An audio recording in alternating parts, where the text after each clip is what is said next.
So this week's sketchbook assignment is to do a paper weaving, and I want to show you several options of what you can do. Um, what I really originally had planned in mind was to use up those paste papers that we made at the beginning of the semester.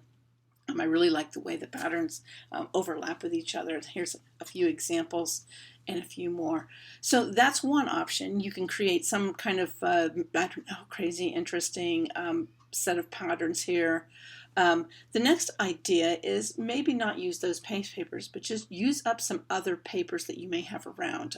I ran across this on an artist's page, and she had just created a few large sheets of paper with collage, paint, and things like that. Then she cut them into strips. So that's another option you can think about. These are some interesting experiments, and so that's another thing you can think about. It doesn't have to be the entire page.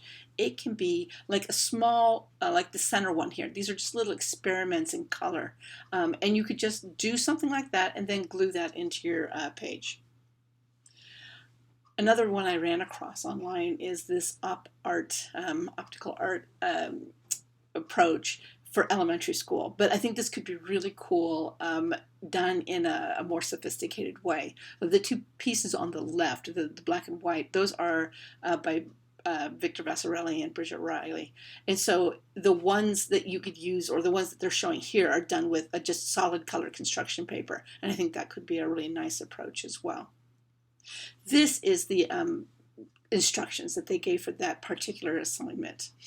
So I also want to talk a little bit about an example that I saw online, and it's a little problematic. I'm going to show you a little clip here because what it's doing is kind of some cultural appropriation. So what they're looking at is making a faux kente cloth piece.